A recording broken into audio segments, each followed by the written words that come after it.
지금 이 지도는 서쪽에 태평양을 마주보고 있는 미국 서부 지역을 나타내고 있습니다. 바로 해안에 면한 주가 캘리포니아, 내륙 쪽으로 다른 주들도 보입니다. 여기 보이는 도시가 유명한 항구도시 샌프란시스코인데 미 해군은 이곳에 1850년대부터 해군 기지를 건설하기 시작했습니다. 그곳이 바로 메어 아일랜드 네이벌 쉽야드인데 이 사진은 1911년 당시의 모습을 찍은 것이라고 합니다. 샌프란시스코의 해군기지는 2차 대전 때도 사용돼서 수많은 함정과 병사들이 태평양으로 향하는 출발점이 되기도 했습니다. 지금 여기서 설명되는 사건의 시점은 1923년인데 아마도 1923년에 일어난 사건 중에 가장 유명한 것은 9월 1일에 발생한 관동 대지진일 것입니다. 이 지진으로 한국인 포함 최소 10만의 사망자가 나왔고 재산 피해도 엄청났는데 관동 대지진의 또 하나 예상치 못했던 여파로는 태평양의 여러 지역에 지진으로 인한 해일이 발생했고 높은 파도가 미국 캘리포니아 해안까지 도달했다는 기록이 있습니다.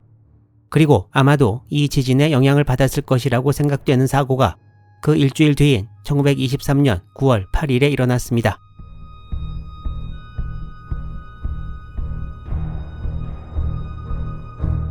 (1923년 9월 8일) 미 해군은 클램슨급 구축함 14척으로 구성된 제11 구축함 전대를 훈련을 위해 샌프란시스코에서 남쪽의 샌디에이고로 보내기로 결정했습니다. 바다를 통해 샌프란시스코에서 샌디에이고로 가면 항로 길이가 1000몇백 킬로미터 정도 될 것으로 생각되는데 항해하면서 함포 사격 등 여러 훈련을 하게 되어 있었습니다. 함대는 해안을 따라 항해하면서 지도에 표시된 이곳을 지나갈 예정이었는데 캘리포니아주 산타바바라 근처에 있는 이곳 이름이 페더날레스 곳이었습니다. 여기를 또한 혼다 포인트라고도 부르고 이제 일어날 사건명도 이 이름을 사용하고 있습니다. 이 지도는 1904년에 만든 것으로 이 부근을 확대해서 보여주는데 이쪽 해역은 16세기부터 항해하기 어려운 곳으로 악명이 높아서 당시 스페인 선원들은 이곳을 데빌즈 조, 악마의 턱이라고 불렀다고 합니다. 이 해역이 항해하는데 특별히 위험한 이유로는 혼다 포인트 바로 인근 바다 가운데 항해를 방해하는 암초들이 여러 개 솟아 올라와 있기 때문이었습니다. 이곳을 잘 아는 선원들은 이 해역에 진입하지 않는 것을 불문율로 삼았다고 합니다.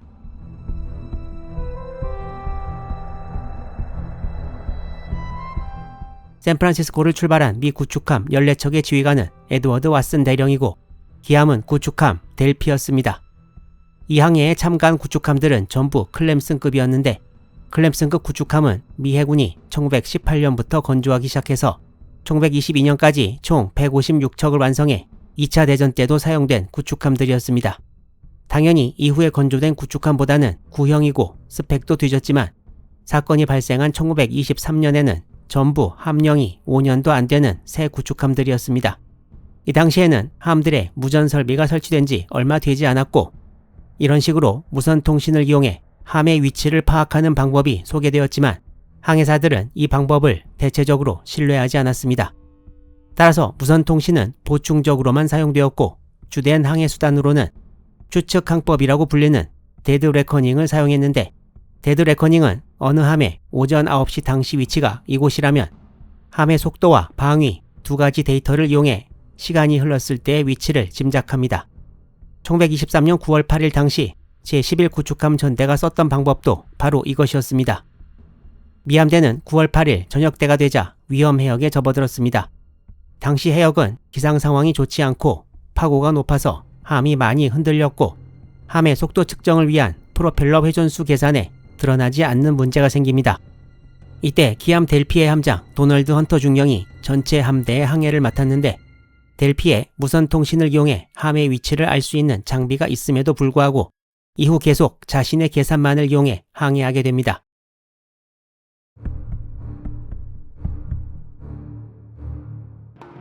이건 해당 지역의 현재 지도인데 이 해역이 산타바바라 해협입니다. 당시 미 함대는 남하하다가 이 산타바바라 해협으로 진입하게 되어 있었는데 그러려면 특정 시점에 전체 함대가 좌현으로 방향을 틀어야 했습니다. 델피의 헌터 중령은 함대의 속도와 방위를 이용한 자신의 계산으로 볼 때 전 함대가 9월 8일 오후 9시경에 좌현으로 선회해야 한다고 판단했습니다. 당시 기함 델피에는 무선통신 담당 장교가 있었고 현재 함대 위치에 착오가 있을 수도 있다는 것을 알렸으나 이는 무시되었습니다. 이후 조사 자료에 의하면 이날 밤 항해 중 어느 시점에 헌터 중령은 함의 속도를 21노트로 계산했으나 사실은 19노트였다고 하고, 헌터의 계산보다 더 느린 속도였던 미 함대는 이와 같은 오차가 쌓여 예정 위치보다 더 못 간 곳에서 선회를 하게 되었습니다. 함대 지휘관 왓슨은 헌터의 보고를 그대로 믿었고, 함대의 다른 함들도 무언가 이상한 것을 감지했지만 기함에서 하는 계산이 더 정확할 것이라고 생각해서 그대로 따라가게 됩니다. 또한 최후의 방법으로 수심을 재서 위치를 확실히 하는 방법도 있었으나 당시 미 함대는 전시 상황을 가정해서 항해를 하고 있었기 때문에 속도를 줄여서 수심 측정을 하지 않고 그대로 높은 속도로 선회를 하게 됩니다.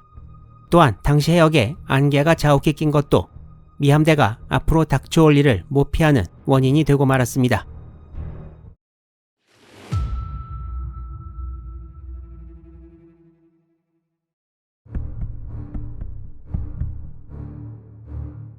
(1923년 9월 8일) 21시 미 함대는 기함 델피를 시작으로 예정 항로보다 최소 20여 킬로미터 일찍 좌선회를 시작합니다.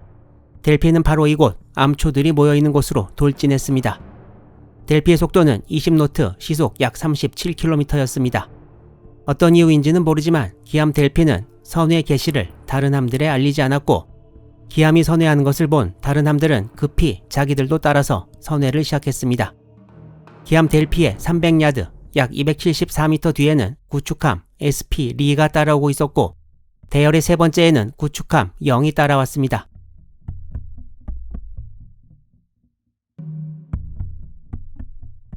사고 해역을 현재의 위성사진으로 보면 위와 같은데, 9월 8일 밤에 이 암초 해역에 처음 들어선 것은 기함 델피였지만 세 번째로 따라오던 구축함 영이 첫 번째 희생자가 되었습니다. 오후 9시 4분 영은 함의 우현 쪽을 암초에 그대로 쓸고 지나가서 우현 쪽에 큰 손상을 입었고 그대로 몇 분 안에 전복되어 버리고 말았습니다. 사고 이후 찍은 이 사진에는 세 척의 구축함이 난파되어 있는 모습이 보이는데 가운데 뒤집혀 있는 함이 구축함 영입니다. 순식간에 뒤집힌 영에서는 많은 수의 수병들이 함 안에 갇혀버리고 말았습니다. 영의 충돌 1분 후인 오후 9시 5분 기함 델피가 암초를 함수로 들이받았습니다. 델피의 바로 뒤를 따라가던 SP 리는 델피가 앞에서 갑자기 멈추자 좌현으로 급선회를 했지만 결국 암초를 피하지 못하고 충돌하고 말았습니다. 이 사진은 구축함 SP 리가 암초에 걸려서 못 움직이고 있는 모습입니다.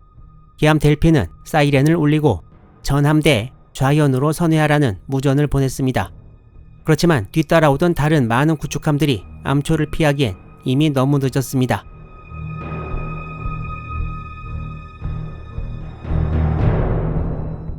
미 구축함 대열에서 앞선 세 척을 따라오던 구축함들은 차례로 우드베리, 니콜라스, 풀러였는데 이 세 척도 전부 좌초되어 버리고 말았습니다.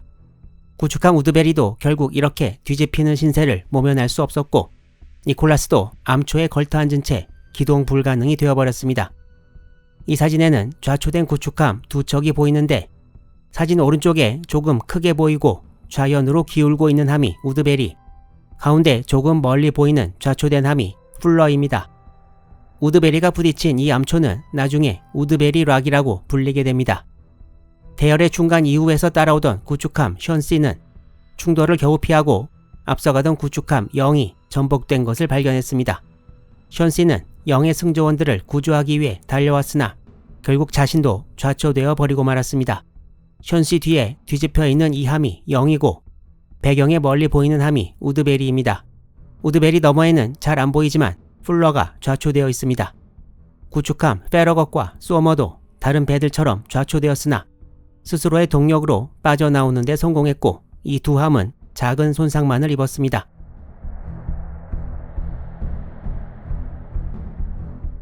미함대 총 14척 중 9척이 앞에서 좌초되는 것을 목격한 미함대 후미 5척은 기함 델피의 사이렌과 무전을 듣고 급히 선회해서 좌초되는 것을 피했습니다. 구축함들이 충돌하는 소리, 사이렌 소리, 수병들이 외치는 소리가 밤바다를 덮었고 남은 구축함 5척이 바로 생존자 구조 작업에 나섰습니다. 이 사진은 사고 이후에 찍은 구축함 7척이 좌초되어 있는 모습을 나타내는데 여기 보이는 기함 델피는 두 동강이 나서 거의 가라앉아 있고 구축함 영은 좌초된 지 얼마 후에 바로 전복되어 있는 모습입니다. 이 사진은 델피에서 가장 가깝게 찍은 것인데 맨 앞에 델피, 이어서 전복된 영, 맨 뒤에 우드베리의 모습입니다. 델피에서는 3명이 사망하고 15명이 부상을 입었습니다. 방금 나왔던 사진을 좀 더 자세히 보면 전복된 영과 육지 사이의 거리는 약 100m가 조금 안 되었다고 합니다. 생존자들이 이 거리를 헤엄쳐서 육지에 가려고 했는데 영 생존자를 구조하기 위해 오던 숀 씨가 영과 육지 사이에 좌초되어 버렸지만 함이 뒤집힐 염려는 없어서 숀 씨에서 구명보트 등을 보내 영 생존자 구조를 도왔습니다. 이 사진에는 영과 육지 사이에 있는 숀 씨 그리고 생존자들이 보입니다. 비록 어두움과 악천후 속에서 구조 작업이 쉴 새 없이 진행되었지만 구축함 영은 너무 빨리 함체에 큰 손상을 입고 전복되어 버려서 영에서만 20명이 사망하고 말았습니다. 혼다 포인트에서 벌어진 이 사고의 미 해군 사망자는 총 23명으로 기함 델피에서 3명, 구축함 영에서 20명이 나왔습니다. 이외에도 좌초된 각 함에서 많은 부상자들이 나왔습니다.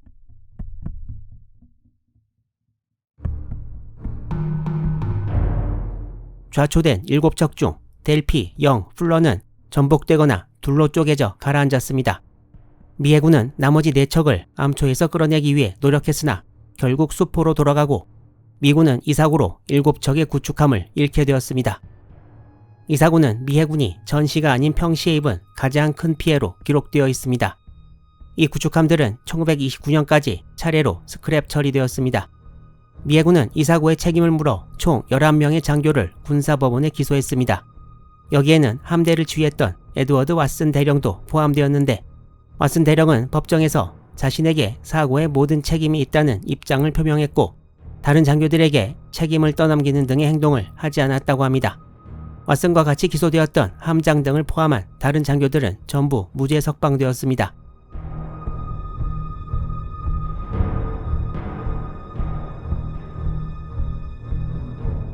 비록 현역에 남았지만 최신의 구축함을 7척이나 해먹은 장교의 진급은 불가능했고 왓슨 대령은 이후 육상에서 근무하다가 1929년에 예편하고 1942년에 사망했습니다.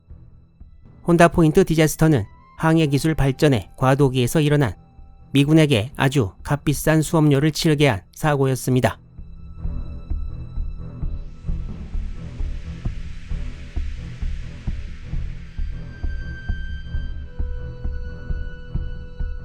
미 해군의 구축함 피어리는 1920년 10월에 취역한 고참 구축함으로 1차 대전이 끝난 1918년부터 1922년까지 미 해군이 총 156척을 건조한 클램슨급 구축함 중 하나입니다.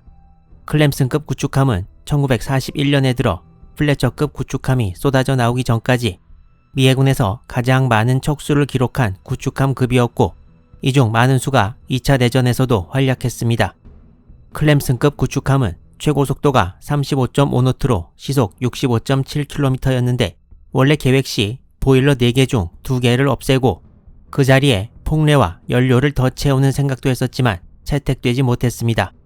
이 방안이 취소되는 바람에 최고 속도를 35노트로 유지할 수 있게 되었고 취역 20년 뒤에 발발한 태평양 전쟁에서도 활약할 수 있었습니다. 태평양 전쟁에서 미군의 주력 구축함은 5인치 포를 주포로 장착했지만 클램슨급 구축함은 이보다 더 작은 4인치 102mm 포 네임문이 주포였습니다.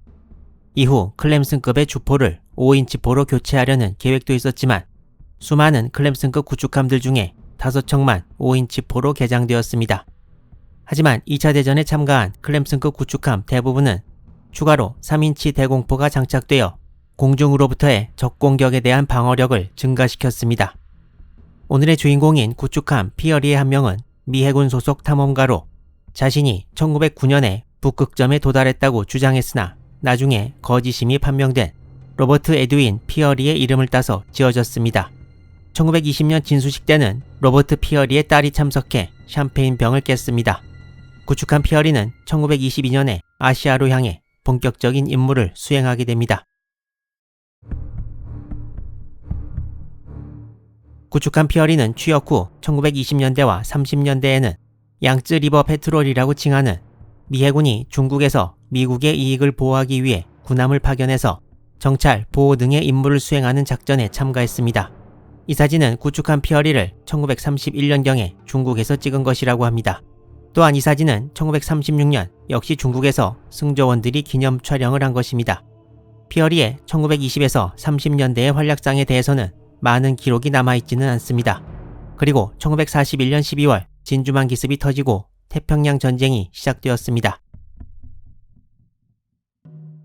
이건 필리핀의 현재 지도인데 동그라미 안쪽 표시에 미 해군 기지였던 카비테 네이벌 야드가 있었습니다. 진주만 기습 당시 피어리는 이곳 카비테 기지에 정박하고 있었는데 2차 대전 이전에 미군이 서부 태평양에서 유일하게 함정 수리가 가능한 곳이었습니다. 진주만 기습 2일 후인 1941년 12월 10일 아침 일본 항공대가 이곳을 폭격했는데 미군은 제대로 대항도 못했고 기지는 엄청난 피해를 입었습니다. 이곳에 정박하고 있던 피어리도 제때 일본 항공대를 피하지 못했고 폭탄 한 발이 명중해 8명의 승조원이 목숨을 잃었습니다. 이때 잘못하면 어뢰가 유폭되어 초대형 사고가 날 뻔했으나 옆에 있던 구축함과 기뢰 부설선이 소화 작업을 벌여 간신히 위기를 모면했습니다. 이때 함장이었던 HH 키스 중령도 부상을 당해 함장 임무를 수행할 수 없어서 존 버밍햄 중령이 이후 새로 함장으로 취임했습니다. 하지만 피어리의 위기는 여기서 끝나지 않았습니다.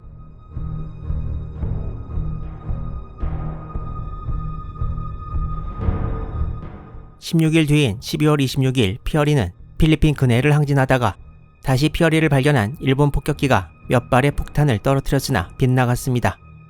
또 한 번 위기를 모면한 피어리는 계속 항진해서 다음 날인 12월 27일에는 필리핀 남부 네그로스 섬 근처까지 왔습니다.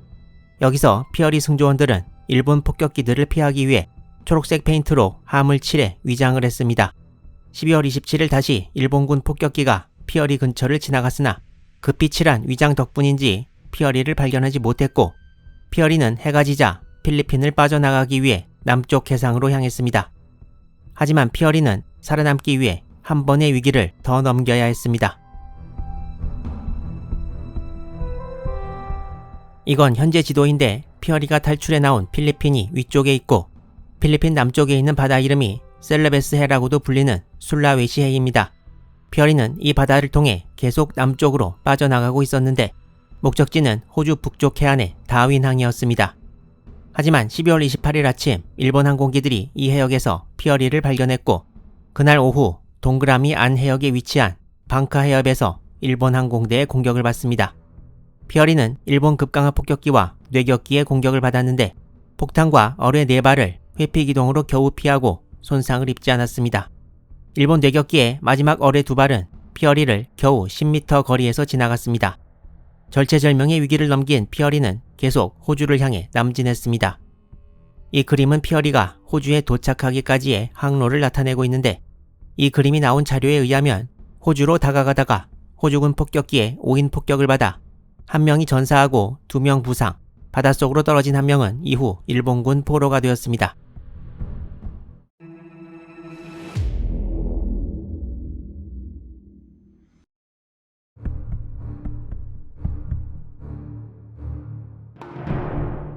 피어리는 우여곡절 끝에 호주에 도착해 다윈항을 기지로 해서 1942년부터 다시 작전에 들어갑니다.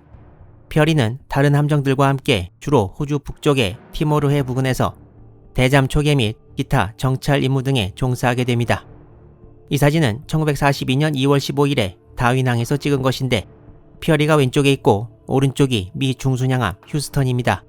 피어리는 휴스턴 등과 함께 티모르 주둔 네덜란드군 등을 지원하는 임무도 맡았으나 이 임무는 결국 실패했습니다. 이 사진은 같은 날 티모르해를 항해하고 있는 피어리의 모습을 찍은 것입니다. 함 앞부분에 4인치 주포의 모습이 확실히 보입니다. 그리고 피어리의 운명을 결정지은 사건이 발생했습니다.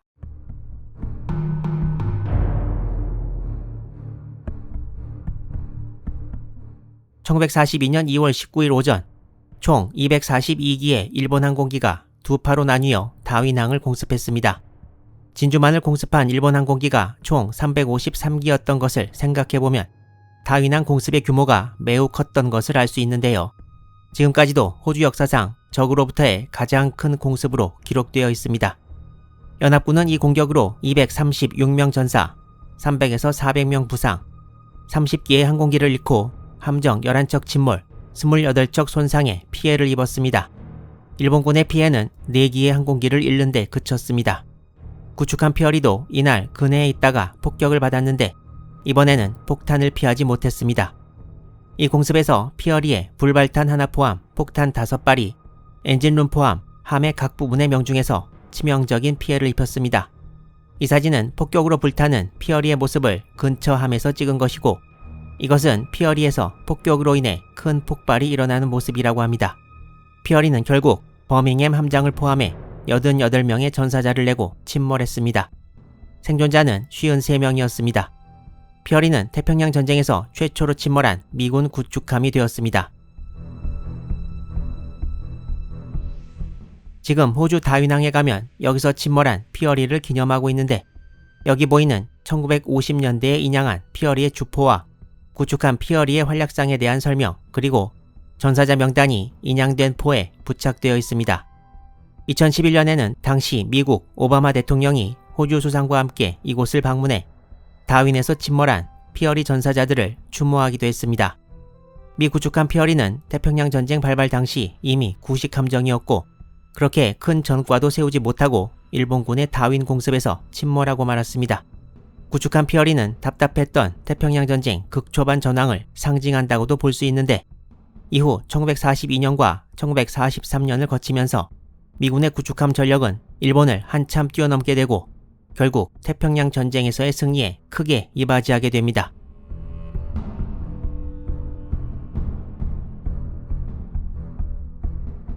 일본 구축함 하야테는 1925년 12월에 취역했고 1920년대 초중반에 걸쳐 만들어진 가미카제급 구축함 9척 중 하나입니다. 보통 무슨 급 함이라고 할 때 영어로는 클래스를 쓰고 한국어로 급이라고 하는데 일본 함들은 급이라는 말 대신에 무슨 형이라는 말을 쓰고 있습니다. 일본이 침략에 열을 올리고 해군 군비를 확충할 때 만들어진 구축함들인데 신풍형 구축함이라서 동형 9척 대부분의 이름에 바람풍자가 들어가 있습니다. 하야테는 질풍, 빠르고 거세게 부는 바람이라는 뜻입니다. 신풍이라고 지어진 이름을 놓고 보면 뭔가 일본에 좋은 일이 생길 것을 바라면서 이름을 지은 것 같기도 한데 하야테와 같은 신풍형 구축함 9척 중 태평양 전쟁에서 살아남은 것은 1번함 신풍, 카미카제밖에 없습니다. 하야테는 기준 배수량 1270톤에 함의 길이인 전장은 102.5m, 최고 속도 37.25노트에 정원은 154명으로 일본의 이후 구축함들보다 작은 편입니다. 하야테에는 이렇게 생긴 로호 한 본식 보일러 4기가 탑재되었습니다. 주무장으로는 1914년부터 쓰이던 45구경 3년식 12cm포 4문이 있고 어뢰 10기와 7.7mm 기총 2정, 폭뢰 18개를 장비했습니다. 취역 다음해인 1926년경 찍은 이 사진에는 카미카제급 구축함 4척이 보이는데 맨 왼쪽에 보이는 함이 하야테입니다. 이 사진에는 각 함에 서로 다른 고유한 번호가 붙어있는 것이 아니라 29라는 번호가 동일하게 4척에 붙어있는 것을 볼 수 있습니다. 이 당시 이 4척의 카미카제급 구축함이 제29 구축대 소속이었기 때문이라고 합니다. 이 함은 같은 카미카제급 구축함 아사나기인데 초창기의 이 사진을 보면 같은 급 함들의 특이한 점들을 살펴볼 수 있습니다. 먼저 12.7cm 주포 4문이 함의 앞부분에서 시작해 1번부터 4번까지 있는데 특이하게 2번 포가 2개의 연돌 사이에 위치해 있는 것을 볼 수 있습니다. 하야테의 어뢰 발사관 3개는 하나가 함교와 1번 포 사이, 나머지 2개가 후미포와 연돌 사이에 위치해 있었습니다. 태평양 전쟁이 시작되고 나서는 4번 포와 후미의 2개 어뢰 발사관이 제거되었고 그 자리에 폭뢰 발사기 4개가 대신 설치되었다고 합니다.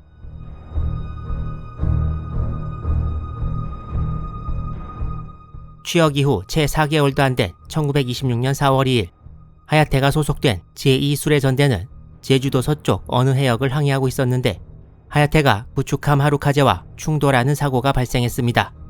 참고로 이 당시에는 아직 하야테라는 이름이 주어지지 않았고 하야테는 제13호 구축함, 하루카제는 제5호 구축함으로 불렸습니다.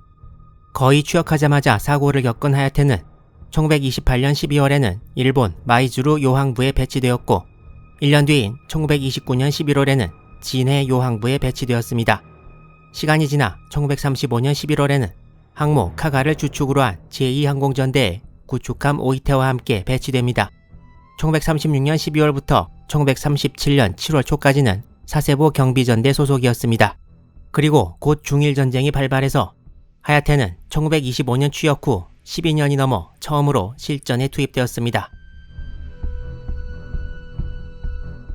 1937년 9월 하야테는 광동성 쪽에서 육상 기지를 포격하는 등의 임무를 수행하고 1938년과 39년에는 항모 카가 아카기와 함께 중국 전선 작전에 임했습니다. 하야테는 1940년이 되면 중국 전선을 떠나 진해와 부산을 중심으로 한반도 부근 해역의 경비 임무에 종사했다고 합니다. 그리고 1940년 11월이 되면 제6수레전대에 배속되어 중부태평양의 트루크 기지로 옮기게 됩니다. 제6수레전대는 경순양함 유바리를 기함으로 하야테가 속한 제29 구축대 4척과 제30 구축대 구축함 4척으로 편성되었습니다.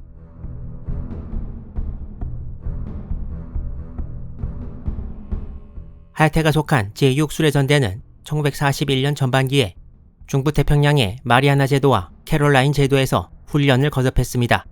그리고 1941년 7월이 지나면서 일본 내부에서 미국과의 전쟁이 불가피하다는 분위기가 짙어졌고 하야테가 소속된 함대는 일본으로 돌아와서 정비를 받게 됩니다.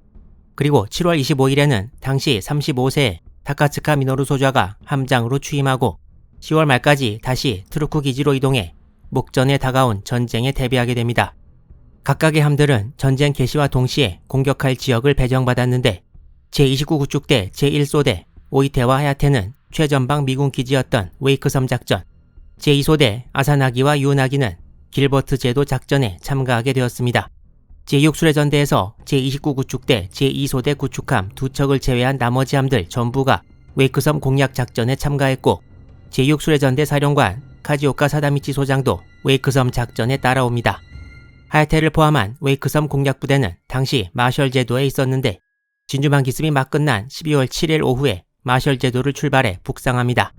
출격 전에 제29 구축대의 주계사관이 하야테에 탑승해서 승조원 전원의 유서를 받아 군사 우편으로 일본으로 보냈다고 합니다. 일본 함대와 상륙부대가 웨이크섬으로 다가오는 사이 일본 항공대가 남쪽의 마셜 제도에서 이륙해 웨이크섬에 공습을 퍼부었습니다.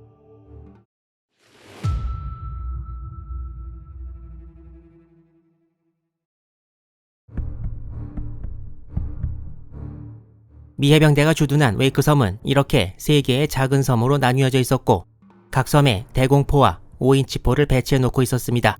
일본 폭격대는 함대가 다가오기 전 웨이크섬의 여러 곳에 공격을 가했고 웨이크섬의 미군 수비를 무력화시켰다고 생각했지만 미군은 약간수의 전투기와 상당 부분의 포대 전력을 그대로 보유하고 있었습니다.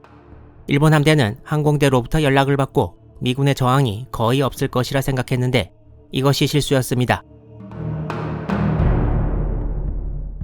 일본 함대는 1941년 12월 11일 새벽 병력을 대발동정에 옮기기 시작했습니다. 병사들을 여기에 싣고 웨이크섬에 상륙작전을 펼칠 예정이었는데 이쪽 해역에 날씨가 안 좋고 파고가 너무 높아 대발동정이 뒤집어지기도 하는 등 상륙작전을 바로 실시하기 매우 어렵게 되었습니다. 결국 일본군 지휘관 카지오카 소장은 새벽에 상륙작전을 포기하고 순양함과 구축함의 함포 사격 이후 다시 상륙작전을 추진하기로 결정했습니다. 일본 함대는 웨이크섬 근해에 해가 뜨고 나서 포격을 위해 다가왔습니다. 일본 함대 순양함 유바리와 구축함들이 웨이크섬 미군 진지에 포격을 시작했고 미군 포대는 일본 함대가 다가올 때까지 기다렸다가 바로 사격을 가해 일본 기함 유바리에 5인치포 2발을 명중시켰습니다. 일본 함대는 미군 포대가 폭격으로 제압당했다는 보고를 철석같이 믿고 있다가 생각지도 않았던 명중탄을 맞고 당황했습니다. 하지만 피해는 기함만 당한 것이 아니었습니다.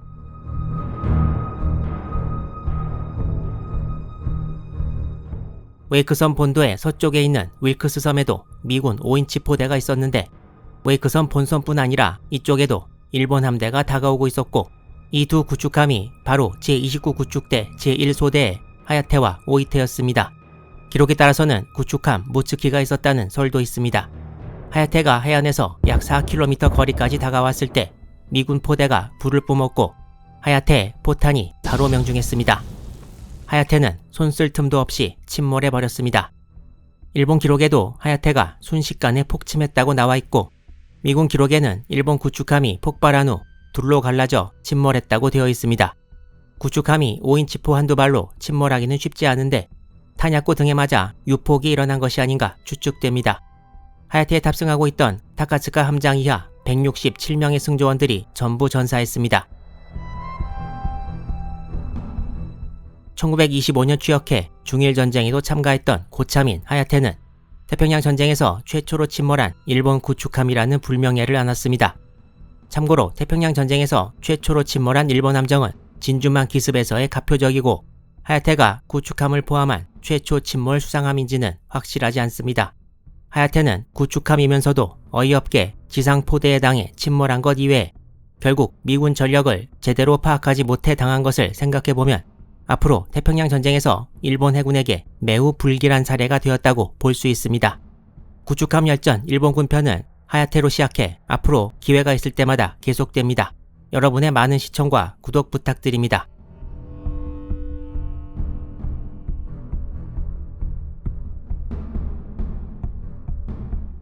미 해군 구축함 스튜어트는 1920년 9월에 취역한 클램슨급 구축함입니다. 클램슨급 구축함은 구축함 열전 3회에서 USS 피어리를 소개할 때 이미 같은 급함의 여러 특징 등에 대해 살펴보았습니다. 스튜어트의 이 사진만 보아도 클램슨급의 특징 중 하나인 연돌 4개와 함의 앞부분에 위치한 4인치 단장포 주포 등을 쉽게 식별할 수 있습니다. 구축함 스튜어트는 1778년에 태어나 상선의 케빈 보이로부터 출발해 이후 미 해군 제독이 된 찰스 스튜어트의 이름을 따서 지어졌습니다. 구축함 스튜어트는 1920년 취역 이후 2년여 미 근해와 대서양에 있다가 1922년 6월에 대서양, 지중해, 인도양을 거쳐 필리핀 미군 기지에 도착해서 미 해군 아시아 함대의 일원이 되었습니다. 구축함 스튜어트는 이후 23년간 미국으로 돌아오지 못했습니다. 당시 중국 옌타이시에 미군 아시아 함대 기지가 있었는데 스튜어트는 여름에는 이곳을 중심으로 중국 지역에서 임무를 수행했고 겨울에는 필리핀의 미군 카비테 해군 기지에 머물렀습니다. 1923년 9월 2일에는 중국을 떠나 일본으로 향해 9월 5일에 도착했는데 바로 9월 1일에 벌어진 관동 대지진 관련 구호 임무를 수행하기 위함이었습니다. 스튜어트는 이후 1920년대 중반부터 1930년대 중반까지 10년이 넘는 동안 상해 등을 기점으로 해서 중국 양쯔강 및 기타 지역에서 작전에 참가했습니다. 이 사진은 1930년경에 스튜어트가 함의 우현 쪽에서 한미 쪽을 향해 어뢰를 시험 발사하는 모습입니다. 가운데 부분에 툭 튀어나온 것은 함 중간에 위치한 4인치 주포라고 합니다. 중일전쟁이 발발한 1937년 이후에도 스튜어트는 계속 상해 등지와 필리핀을 오가면서 여러 임무를 수행했습니다. 1941년이 되자 미국과 일본 사이의 외교 관계가 악화일로를 걷게 되었고 이 시기에 구축함 스튜어트는 중국을 떠나 필리핀에서 정찰 임무 등을 맡았습니다.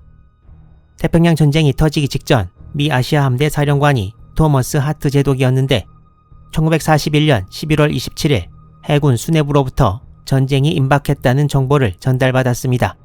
하트 제독은 일본군의 공격을 피하기 위해 아시아 함대를 산계하기로 결정했고 스튜어트는 다른 몇 척의 함정들과 함께 인도네시아 타라칸으로 피해 이곳에서 태평양 전쟁 개전을 맞았습니다.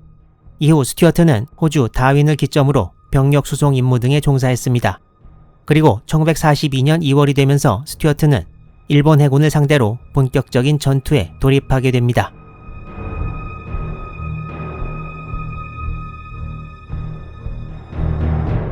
(1942년 2월 18일) 일본 육군 제48사단의 1개 대대가 인도네시아 발리섬에 상륙했습니다.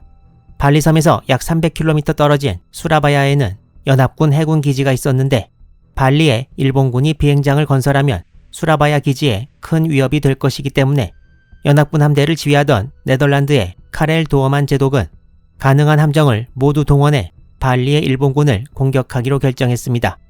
도어만 제독의 함대는 미국, 영국, 네덜란드 함정이 섞여 있었고 경순양함 3척, 구축함 7척, 잠수함 2척으로 이루어져 있었습니다.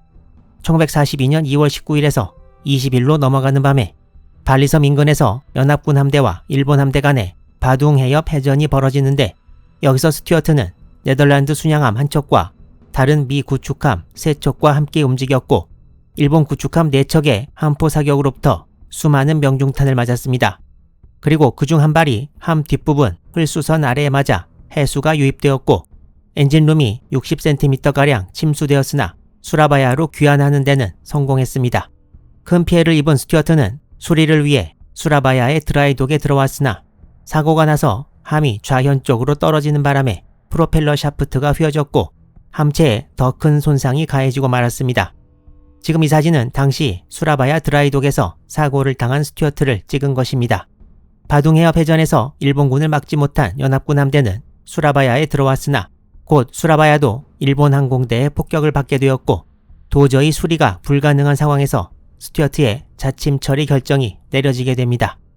스튜어트의 승조원들은 2월 22일에 수라바야를 떠났고 드라이독이 폭약으로 파괴되어 스튜어트는 물속으로 가라앉고 말았습니다. 연합군은 3월 2일에 수라바야에서 철수했습니다.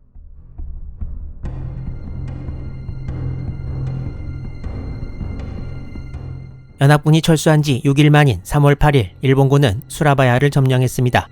여기서 일본군은 얕은 바다에 가라앉아 있는 스튜어트를 발견하는데 이걸 인양해서 수리한 후 사용할 수 있겠다는 생각을 하게 됩니다. 스튜어트는 곧 인양되어 수라바야의 일본 제102 해군 공작부에서 작업에 들어갑니다. 그리고 스튜어트는 침몰 약 1년 3개월 후인 1943년 6월 15일 일본 해군의 제102호 초계정으로 명명되어 실전에 투입되었습니다. 스튜어트 시절과 가장 크게 달라진 점이라면 앞쪽 1번과 2번 연돌이 합쳐져서 일본식 집합 연돌이 된 것입니다. 기타 무장 혹은 다른 변화에 대해서는 자세한 자료는 없지만 3인치포 2문을 장착하고 호송 임무 등에 종사했다고 합니다. 1943년과 1944년을 지나면서 미군 정찰기들이 일본군 지역 깊숙한 후방에서 항해하는 미군 함정을 보았다는 보고를 하기 시작합니다. 하지만 공중 정찰만으로는 미군도 이 배에 대한 정확한 사정을 알 수 없었습니다.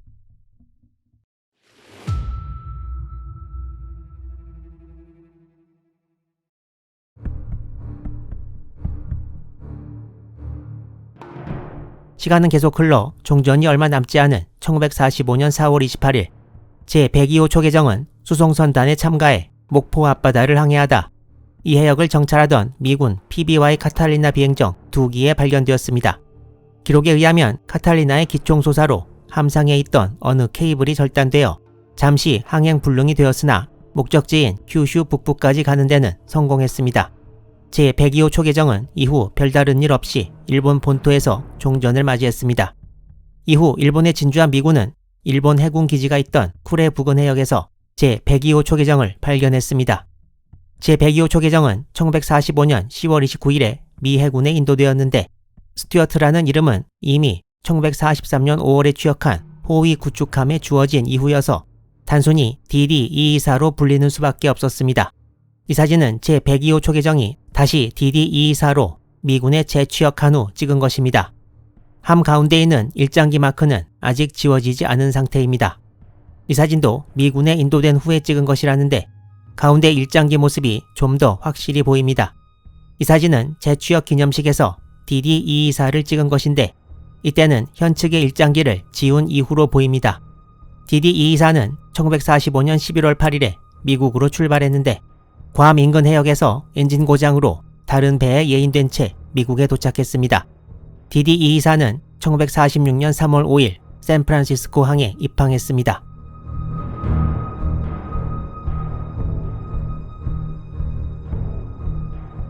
이 사진은 샌프란시스코에 입항한 DD-224를 찍은 것인데 함의 뒷부분에 미국 국기를 달고 있는 모습이 보입니다. 하지만 수명을 다하다시피 한 DD-224가 다시 임무에 투입되는 것은 불가능했고 미 해군은 DD-224를 최종적으로 퇴역시키기로 결정했습니다. 다음 날인 5월 24일 5기의 헬켓 전투기가 18발의 로켓을 DD-224에 명중시켰고 수천 발의 12.7mm 총탄을 명중시켰으나 DD-224는 바로 가라앉지 않았습니다. 결국 다른 함이 40mm 포탄 12발과 3인치 포탄 17발을 300m도 채 안 되는 거리에서 명중시킨 후에야 DD-224는 침몰했습니다. 1920년에 취역해 나름대로 많은 임무를 열심히 수행한 미 구축함 스튜어트. 비록 일본군에 재취역당한 불명예도 있었지만 그래도 함의 최후는 고국에서 맞이해서 유종의 미를 거둔 셈이 되었습니다.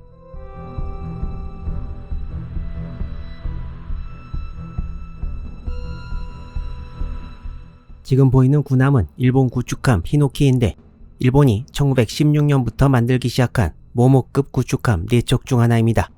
일본이 태평양 전쟁을 일으키기 정말 훨씬 전부터 군비 확장에 박차를 가하고 있었다는 것을 보여주는데요. 이 당시는 정말 초기라서 구축함들도 전부 기준 배수량 1,000톤 이하였고 엔진 출력도 16,000마력 정도에 지나지 않았습니다. 이 함 사진에 붙어있는 설명을 보면 장소가 1923년 한강이라고 되어 있는데 한자를 이렇게 쓰면 우리나라 서울을 가로지르는 한강이지만 영어로 되어 있는 설명에는 중국 우한이라고 되어 있습니다. 일본 함들이 이 당시에 중국에 와 있는 경우가 많았기 때문에 중국에서 찍은 사진이 맞지 않나 생각됩니다. 모모급 구축함의 조금 뒤에 나오기 시작한 것이 모미급 구축함인데 이 사진의 함은 그 중 하나인 쿠리를 1937년에 찍은 것입니다. 모모급 구축함 4척과 모미급 21척은 태평양 전쟁 발발 시에는 이미 실전에 부적합해서 개전 전에 스크랩 처리되거나 이선에서 수송, 초계 등의 용도로 쓰이게 됩니다. 이 사진은 모미급 구축함 중 한 척인 타데인데 사진이 찍힌 시점은 1943년 4월이고 이때는 개명되어 제39호 초계정이었습니다. 사진 찍힌 모습이 좀 심상치 않은데 사진에 나와 있는 눈금은 잠수함의 잠망경에 있는 것이고 이 사진은 바로 미 잠수함 시울프에서 쏜 어뢰를 맞은 직후를 찍은 것입니다. 이 원 안에는 함체가 사라진 듯 보이지 않는데 어뢰 때문에 이렇게 된 것이 아닌가 생각됩니다. 이후 침몰한 모습도 시울프에서 찍은 것이 남아 있습니다. 타데 제39호 초계정이 침몰한 위치는 대만 근해였습니다. 조금 전에 나왔던 구리는 초계정으로 이름이 바뀌었다는 기록은 없지만 태평양 전쟁 때는 역시 후방에서 초계, 수송 등의 임무를 담당했고 전쟁에서 살아남아 중국 청도에서 종전을 맞았습니다. 구리는 1945년 8월 22일 청도를 출발해 24일 인천에 도착했습니다. 그 이후 인천에서 출발해서 8월 29일에는 진해에 도착했고 9월 16일 무장 해제가 된 후 10월 4일 진해를 출항해 부산으로 와서 부산항 내에서 기뢰 제거 작업에 종사했는데 1945년 10월 8일 아직 남아있던 기뢰에 접촉해서 침몰하고 말았습니다.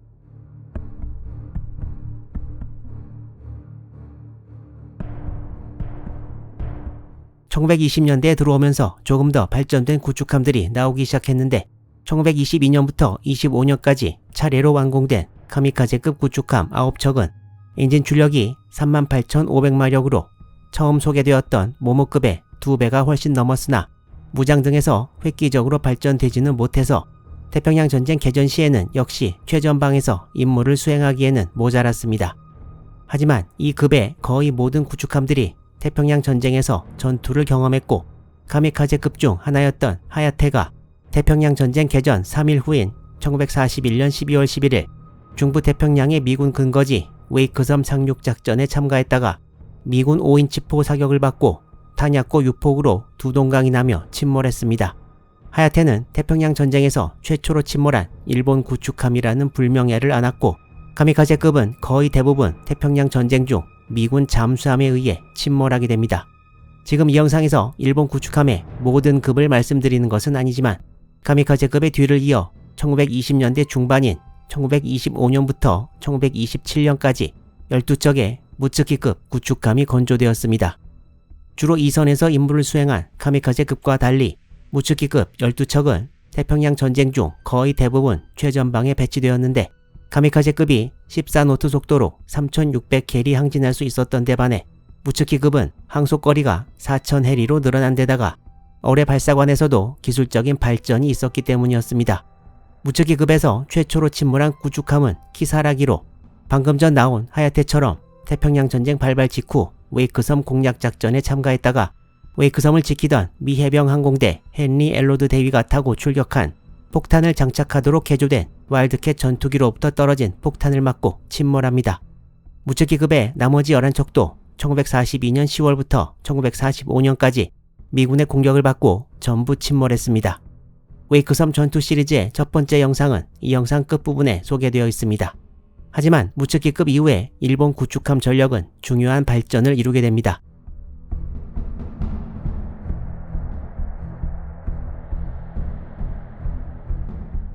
1928년부터 1932년까지 후부키급 구축함들이 건조되는데 특수하다는 뜻의 특형 구축함이라고도 불린 이 후부키급은 이전 구축함들과는 디자인부터 완전히 달라진 특징을 가지고 있었습니다. 1922년 워싱턴 해군 군축회의로 일본 함대의 총톤수에 제한이 가해지자 일본은 기술적으로 앞선 함들을 만들어 이 제한을 이겨내려고 했는데 그 결과로 나온 구축함들이 바로 후부키급이었습니다. 후부키급은 조약에서 지정한 1400톤을 훨씬 넘는 1800톤에 가깝게 만들어졌고 이전까지 쓰던 120mm 함포 대신에 127mm 5인치 포가 탑재되었고 이전 급과 비교해보면 포탑도 훨씬 더 튼튼하게 보호된 것을 알 수 있습니다. 엔진 출력도 5만 마력으로 항속거리도 14노트에서 5000해리로 늘어났으며 함의 길이인 전장도 무츠키급의 102m에서 118m로 크게 늘어났습니다. 미국 측 자료도 후부키급 구축함이 이전급과 완전히 다른 함이라고 쓰고 있습니다. 후부키급은 일본함 후부키가 1928년 8월에 취역할 때 그야말로 세계 최강의 구축함이었으며 다른 나라 해군의 경순양함과 비교할 수 있다고 말할 정도였습니다. 미 해군이 후부키급 첫 취역 6년 후인 1934년 6월에 취역시키기 시작한 페러거급 구축함도 엔진 출력 속도가 후부키급과 비슷하거나 뒤지는 수준이었습니다. 비록 이후에 구조적인 문제가 드러나 1930년대 후반에 대개조를 거치지만 후부키급 구축함들은 1930년대를 지나 태평양 전쟁이 끝날 때까지 일본 해군의 주력 구축함으로서의 역할을 하면서 미군과 전투를 벌였습니다.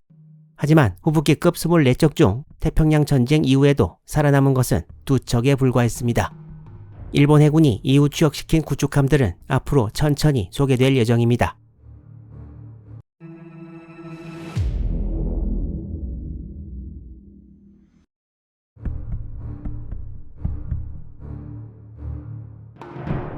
일본 구축함 시노노메는 후부키급 구축함 24척 중 6번째로 1928년 7월 25일 사세보 해군 공창에서 준공되었습니다. 시노노메의 한자를 보면 동운, 동쪽 구름이라고 되어 있는데 일본어로 글자 그대로 동쪽 구름이라는 뜻 이외에 새벽이라는 의미도 있다고 합니다. 시노노메는 원래 이름이 숫자만 넣어서 제40호 구축함이었는데 따로 이름을 배정하지 않고 숫자로만 부르는 것을 장교, 수병들이 아주 싫어해서 따로 이름을 배정하는 것으로 바뀌었다고 합니다. 시노노메는 중일전쟁이 터진 후에 항공모함 소류의 제2항공전대에 배속된 적도 있고 1940년에 주로 중국 전선에서 임무를 수행했습니다. 1941년 4월 이후에는 주로 일본 내에서 훈련과 정비에 몰두했습니다. 시노노메는 제3수레전대 제12구축대 소속으로 태평양 전쟁 개전을 맞았는데 일본군의 말레이반도 침공작전을 지원하는 것을 첫 임무로 맡았습니다. 말레이반도 상륙부대 호위 임무를 성공적으로 수행한 후에 시노노메가 포함된 제12구축대는 보르네오 상륙작전 지원에 나섭니다. 상륙부대와 구축함들은 1941년 12월 13일 당시 프랑스령 인도차이나의 캄란만을 출발해 보르네오 섬 북부로 향했습니다. 이때 육군 상륙부대를 이끌던 사람이 바로 가와구치 키요타케 소장이었습니다. 가와구치의 상륙부대는 무사히 1941년 12월 15일 보르네오 북부에 도착하는데 부대가 도착한 곳이 북부 해안가의 미리라는 곳이었습니다. 해군의 호의를 받은 일본 육군의 상륙작전은 성공적으로 마무리되었습니다.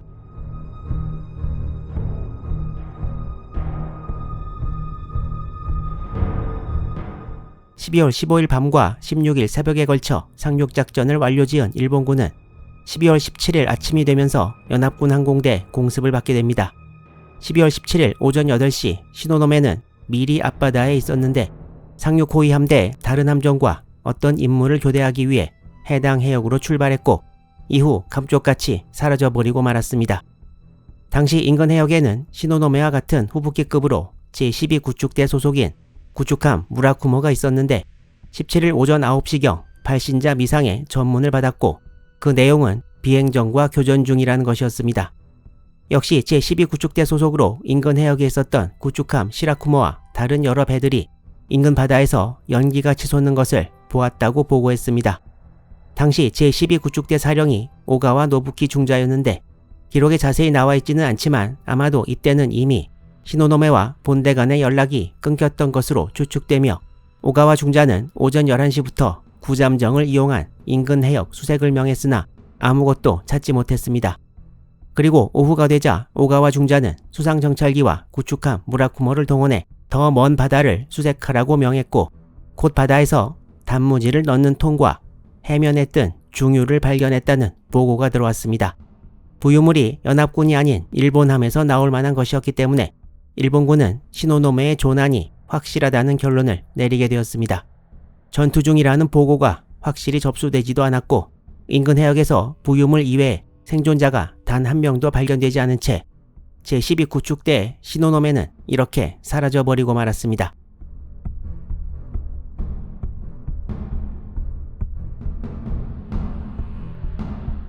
그럼 시노노메에서는 과연 무슨 일이 벌어졌던 것일까요? 발신자가 정확하지 않은 비행정과 교전 중이라는 전문을 일본군이 받았을 때 그 전문을 보냈던 것은 바로 시노노메였고 그 비행정은 보르네오에 주둔하고 있던 네덜란드군 비행정이었습니다. 이 비행정은 네덜란드 정부와 계약을 맺은 독일에서 만든 것인데 이 비행정은 1941년 12월 17일 오전에 적함정과 교전 중이라는 보고를 연합군 기지에 했습니다. 이 비행정은 총 1200kg의 폭탄을 양쪽 날개에 달 수 있었는데 시노노메는 이 비행정에서 수평 폭격으로 떨어뜨린 폭탄에 맞았습니다.